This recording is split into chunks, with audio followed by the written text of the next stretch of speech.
இந்த வீடியோவை பார்க்குற எல்லாருக்கும் வணக்கம்.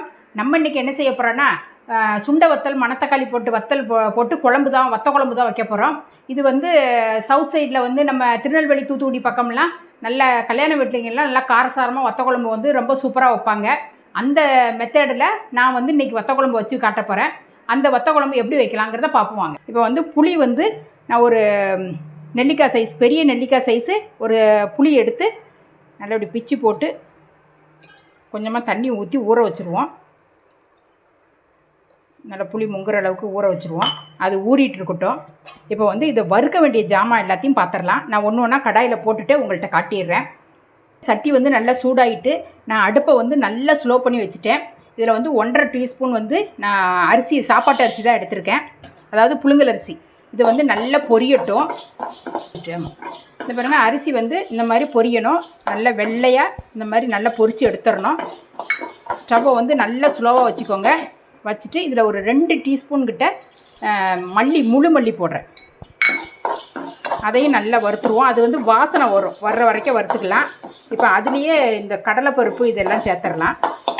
இதில் வந்து 1 ஸ்பூன் கிட்ட கடலைப்பருப்பு, 1 ஸ்பூன் துவரம்பருப்பு போட்டிருக்கேன், 1/2 டீஸ்பூன் கடலைப்பருப்பு, ஒரு 1/2 டீஸ்பூன் மிளகு போட்டுருவேன். இதையும் நல்ல வாசனை வர்ற வரைக்கும் நல்லா வறுத்து எடுத்துருவோம்.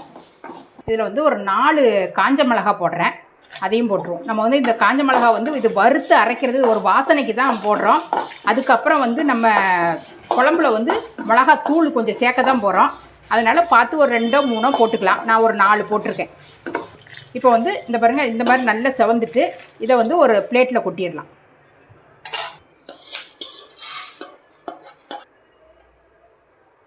கொஞ்சமாக ஒரு 1/4 டீஸ்பூன் கிட்ட வெந்தயம் போடுறேன். வெந்தயம் வந்து கொஞ்சம் செவக்கட்டும். இது ஒரு 1/2 டீஸ்பூன் கிட்ட இந்த வெந்தயம் வந்து நல்லா பொரியுது. 1/2 டீஸ்பூன் கிட்ட கடுகு போடுறேன். இப்போ வந்து கடுகும் நல்லா பொரிஞ்சிட்டு வெந்தயம் நல்லா செவந்துருச்சு. இதை வந்து ஒரு பிளேட்டில் கொட்டிடுவோம். நான் தனியாக ஒரு பிளேட்டில் கடுகும் வெந்தயமும் தனியாக ஒரு பிளேட்டில் கொட்டியிருக்கேன். இப்போ வந்து இந்த வத்த குழம்புக்கு மெயினான பொருளே இந்த எள்ளு தான். கருப்பு எள்ளு வந்து ஒரு 2 ஸ்பூன் 1.5 ஸ்பூன் கிட்ட எடுத்திருக்கேன். இதை வந்து நல்லா பொரித்து அதையும் ஒரு தனியாக ஒரு பிளேட்டில் கொட்டிடலாம். இந்த எள்ளு வந்து நல்லா வெடிக்குது பாருங்கள். இந்த இதில் எடுத்துடலாம். எடுத்து இதை தனியாக ஒரு பிளேட்டில் கொட்டிடுறேன். இதில் வந்து இந்த 2 துண்டு பெருங்காயம் போட்டிருக்கேன். அதில் கொஞ்சோண்டு எண்ணெய் விட்டுருக்கேன். அதனால் பெருங்காயத்தை நல்லா அப்படியே பொரித்து எடுத்துடுவோம். இந்த பெருங்காயம் வந்து இந்த மாதிரி பொரியணும். எண்ணெயில் போட்டால் தான் இந்த மாதிரி பொரியும். இதையும் எடுத்து இந்த வறுத்து வச்ச ஜாமானோட உள்ளே போட்டுருவோம். இதை வந்து நான் தனியாக எள்ளை வந்து நான் தனியாக வச்சுருக்கேன். இதை கடுகு எதுக்கு தனியாக வச்சுருக்கேன்னம்னாக்கி ஃபஸ்ட்டு வந்து அதை ஒரு ஓட்டிடணும். ஓட்டிட்டு அதுக்கப்புறம் இது வந்து எள்ளில் வந்து எண்ணெய் பசை இருக்கும். எண்ணெய் பசை இருக்கிறதுனால அதோட பருப்போடு போட்டு ஓட்டும் போது பருப்பு வந்து பவுடர் ஆகாது. அதனால் இந்த 2ஐயும் அதை அரைச்சி முடிச்சுட்டு அதுக்கப்புறம் இதை 2ஐயும் போட்டு ஒரு ஓட்டணும். ஆனால் ஆகும்போது தண்ணி ஊற்றக்கூடாது, வெறும் பவுடராக தான் ஆக்கணும். பவுடராக எடுத்துகிட்டு வந்துடலாம். நான் எண்ணெய் வந்து கொஞ்சம் ஜாஸ்தியாகவே ஊற்றிருக்கேன். ஒரு 6 7 8 ஸ்பூன்கிட்ட விட்டுருக்கேன். நல்லெண்ணெயாக விட்டுருக்கேன். நல்லெண்ணெய் நல்லா சூடு ஏறிட்டு இப்போ 1 ஸ்பூன் கடுகு போடுறேன். கொஞ்சமாக வெந்தயம் போடுறேன். வெந்தயம் வந்து ஏற்கனவே வறுத்து அரைச்சிருக்கோம். அதனால் கொஞ்சமாக ஒரு பிஞ்சு அளவுக்கு வெந்தயம் போட்டிருக்கேன். இது 2 நல்லா வெடிக்கட்டும். இப்போ வந்து 2 காஞ்ச மிளகா வந்து இப்படி கிள்ளி வச்சுருக்கேன். அது வந்து கொஞ்சம் ஒரு வாசனை வரும். அதனால் 2 காஞ்ச மிளகாயை கிள்ளி உள்ளே போட்டிருக்கேன். ஒரு கைப்பிடி அளவு சின்ன வெங்காயம் போடுறேன். கொஞ்சம் சின்ன வெங்காயம் போட்டிருக்கேன். அது உள்ளேயே கொஞ்சம் பூண்டும் போட்டிருக்கேன். அந்த பூண்டு சின்ன வெங்காயம் நீங்கள் போடுறது தான். நீங்கள் இதை எதுக்கு எவ்வளோ தேவையோ போட்டுக்கலாம். இது வந்து எண்ணெயிலே நல்லா வதங்கணும். கொஞ்சம் ஸ்லோவாகவே வச்சு வதக்கி விடுங்க. இந்த மணத்தக்காளி வத்தல் வந்து நான் குழம்புக்கு தக்கன அந்த அளவுக்கு போட்டுக்கோங்க. நம்ம வீட்டில் வைக்கிறது கொஞ்சமாக வைக்கிறோம். அதனால் ஒரு 2 டீஸ்பூன் கிட்ட மணத்தக்காளி வத்தல் போடுறேன். கொஞ்சமாக சுண்டக்காய் வத்தலும் போடுறேன். இதையும் நல்லா வறுத்துருவோம். இப்போ இந்த வெங்காயம் தக்காளியோடைய அந்த இது வந்து சுண்டக்காய் வத்தல் எல்லாமே நல்லா வதங்கி வரட்டும். கொஞ்சம் கருவேப்பிலையும் போட்டுருவோம். கொஞ்சம் கருவேப்பிலையும் போட்டுட்டேன். ஸ்லோவாக வச்சு நல்லா வதங்கி வரட்டும். இப்போ வந்து வெங்காயம் வந்து நல்லா வதங்கி தொளி உறிஞ்சி வந்துட்டு இந்த பூண்டும் கொஞ்சம் வதங்கிட்டு அதோட இப்போ தக்காளி வந்து ஒரு சின்ன சைஸ் தக்காளி 2 தக்காளி எடுத்து, ரொம்ப சின்ன சைஸாக இருந்தது அதனால் 2 தக்காளி, இல்லைனா ஒரு தக்காளியே போட்டால் போதும். இதையும் நல்ல எண்ணெயிலேயே வதக்கி விடலாம். அரைக்கிற பவுட்ரு வந்து இந்த பருப்பு இதெல்லாம் தனியாக வச்சுருந்தேன் இல்லையா, அதை வந்து ஃபஸ்ட்டு போடுறேன். ஃபஸ்ட்டு இப்போ வந்து அதை வந்து நல்லா பவுடராக ஆக்கி எடுத்துகிட்டு வந்துடலாம். இப்போ வந்து இந்த பருப்பு மல்லி எல்லாத்தையும் இந்த மாதிரி அரைச்சிட்டேன். இப்போ வந்து இதில் வந்து இந்த கடுகு வெந்தயம், இந்த எள்ளு, இதை வந்து ரொம்ப ஸ்பீடு கொடுத்து ஓட்டக்கூடாது. லேசாக விட்டு விட்டு அப்படியே கொஞ்ச நேரம் அப்படியே ஒரு ஓட்டு ஓட்டிட்டு ஆஃப் பண்ணிவிட்டு திருப்பி ஒரு ஓட்டு ஓட்டி ஆஃப் பண்ணி இது மாதிரி ஒரு 2-3 தடவையாக இந்த மாதிரி பவுட்ரு பண்ணி எடுத்துகிட்டு வந்துடணும். ஏன்னு கேட்டோம்னாக்கி எள்ளில் வந்து எண்ணெய் கசிஞ்சிட்டு அப்படின்னம்னா இந்த பவுட்ரு மொத்தமுமே அப்படியே கெட்டியாகிடும். அதனால் இதை வந்து ஃபஸ்ட்டு ஓட்டி ஓட்டி விட்டு விட்டு இது பண்ணி எடுத்துகிட்டு வரணும். வந்து இந்த பவுட்ரை வந்து அரைச்சி எடுத்துகிட்டு வந்துட்டேன். இவ்வளவும் ஒரே இதிலே போட போகிறது இல்லை. நம்ம அந்த குழம்புக்கு தேவையானதை போட்டுட்டு இன்னொரு தடவைக்கு போடுறதுக்கு எடுத்து வச்சுக்கலாம். இப்போ வந்து இதுலேயே கொஞ்சோண்டு இந்த அளவுக்கு ஒரு சின்ன பத்தை தேங்காயை எடுத்து சின்ன சின்ன பீஸாக கட் பண்ணி இதிலையே போட்டு, இதில் தேங்காயும் கட் பண்ணி போட்டுட்டு இதில் ஒரு சின்ன வெங்காயமும் 2 பல்லு பூண்டும் போட்டிருக்கேன். இந்த 2 பல்லு பூண்டும் சின்ன வெங்காயமும் எதுக்கு போடுறோன்னா, இந்த தேங்காயை வந்து ஃபஸ்ட்டு தேங்காயை மட்டும் போட்டு அரைக்கும் போது அப்படியே திப்பி திப்பியாக குறன்னு வரும். அதனால் இதில் ஒரு வெங்காயமும் 2 பூண்டு பல்லும் போட்டு அரைச்சிட்டோம்னா கொஞ்சம் நைஸாக அரைப்படும். அதனால் 2ஐயும் போட்டு நல்லா தண்ணி ஊற்றி பேஸ்ட்டாக அரைச்சி எடுத்துகிட்டு வந்துடலாம். இப்போ வந்து இந்த பூண்டு வெங்காயம் இந்த தக்காளிலாம் நல்லா வதங்கி நல்லா இதாகிடுச்சு பாருங்கள். இப்போ இதில் வந்து மிளகாப்பொடி மஞ்சள் பொடி சேர்த்துக்கலாம். மிளகாய் பொடி பார்த்து போடுங்க. ஏற்கனவே அதில் ஒரு 4 மிளகாய் போட்டு பொடி பண்ணியிருக்கோம். மிளகு வேறு காரம் இருக்கும். நான் வந்து இது வந்து குழம்பு மிளகாத்தூள் தான் 1 ஸ்பூன் கிட்ட போடுறேன்.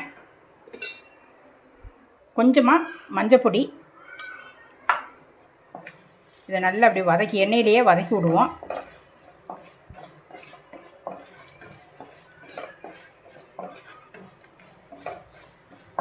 இப்போ வந்து இந்த தேங்காய் அரைச்சி வச்சுருந்ததை வந்து இப்போ உள்ளே ஊற்றிடுறேன்.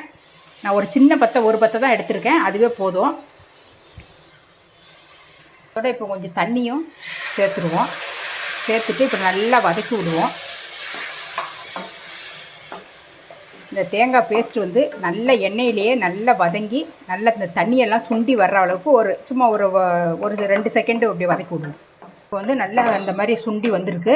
இப்போ வந்து இதில் புளி தண்ணி ஊற்றிடலாம்.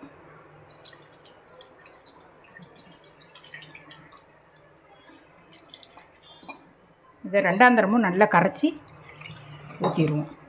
இப்போ வந்து இந்த வத்த குழம்புக்கு தேவையான உப்பை போட்டுருவோம். உப்பு போட்டு கொஞ்சம் தண்ணியும் சேர்த்துருவோம். அந்த புளித்தண்ணி வந்து நல்லா கொதித்து நல்லா திக்காக வரணும்.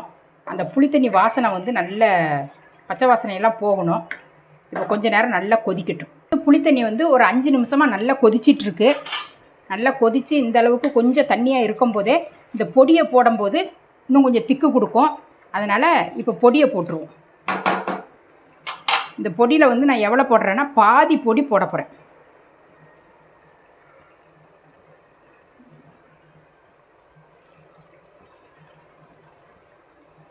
பாதியை நம்ம அரைச்சதில் பாதி அளவுக்கு போட்டுட்டேன். இதை வந்து நல்லா ஸ்டவ்வை வந்து ஸ்லோ பண்ணிடுங்க இந்த டைமில். இப்போ வந்து ஸ்டவ்வை நல்லா ஸ்லோவாக வச்சு கொஞ்சம் நேரம் கொதிக்க விடணும். இப்போ வந்து இதில் வந்து கொஞ்சம் பச்சை கருவேப்பிலை போட்டுருவோம். இதில் வந்து இன்னும் கொஞ்சம் எண்ணெய் விடணும், நல்லெண்ணெய். இதை வந்து நிறைய எண்ணெய் விட்டுருக்கு. இப்போ இறக்கும் போதும் நல்லா இப்போ நான் 3 டீஸ்பூன் 4 டீஸ்பூன் கிட்ட விட்டுற வேண்டிதான். அப்போ தான் வத்த குழம்பு நல்லா டேஸ்ட்டாக இருக்கும். ஒரு 4 டீஸ்பூன் கிட்ட விட்டுருக்கேன். இப்போ வந்து இதில் ஒரு கிளறு நல்ல எண்ணெய் ஊற்றிருக்கிறதுனால அப்படி ஒரு கிளறி விட்டுட்டு இதில் ஒரே ஒரு பீஸ் சின்ன கட்டி வெல்லம் போட போகிறோம். இந்த அளவுக்கு தான் போட போகிறோம், சின்ன கட்டி. இது லேசாக ஒரு நசுக்கி போட்டுருவோம். அந்த வத்த குழம்புக்கு வந்து இந்த வெல்லம் போடும்போது அந்த புளிப்பு, ஒரு காரம், ஒரு இனிப்பு வரும்போது நல்ல டேஸ்ட்டாக இருக்கும். இது கொஞ்சம் நேரம் அடுப்பில் இருக்கட்டும். இப்போ வந்து நல்ல எண்ணெய் பிரிஞ்சு நல்ல வத்த குழம்பு ரெடி ஆகிட்டு இப்போ அடுப்பை ஆஃப் பண்ணிடலாம். இது மேலே வந்து ஒரு 2 வத்தல் வந்து நீங்கள் பொரிச்சு போட்டானாக்கி கொஞ்சம் அந்த வத்தல் வந்து மொறுன்னு கொஞ்சம் வாயில் படும். சுண்டை வத்தல் சாப்பிட்ற மாதிரி இருந்ததுன்னா இது பண்ணிக்கலாம். அதனால் கொஞ்சமாக மேல் வத்தல் போடுறேன்னா பொரிச்சு போட்டுக்கலாம். இந்த வந்து 4 வத்தல் போட்டிருக்கேன். அந்த வத்தல் வந்து உங்களுக்கு வேண்டாம் அப்படின்னாலும் ஃபஸ்ட்டே நம்ம எண்ணெயில் போட்டு பொரிச்சிருக்கிறதோட போதும்னாலும் அதுவும் அப்படியே விட்டால் கூட விட்டுறலாம். நான் வந்து ஒரு 4 வத்தல் பொரித்து போட்டிருக்கேன். இந்த வத்த குழம்பு வந்து நல்லா ரெடி ஆகிட்டு நல்லா காரசாரமாக இருக்குது. இந்த வத்த குழம்புக்கு மெயினான இதுவே எள்ளு தான். எள்ளு போட்டிங்கனாலே அந்த வத்த குழம்பு டேஸ்ட்டு கல்யாண வீட்டு டேஸ்ட்டு வந்துடும். இதே மாதிரி நீங்களும் செஞ்சு பார்த்துட்டு எப்படி இருந்ததுங்கிறத கமெண்டில் சொல்லுங்கள். இதே மாதிரி அடுத்து ஒரு சூப்பரான ஒரு வீடியோவில் நான் உங்களை சந்திக்கிறேன். நன்றி, வணக்கம்.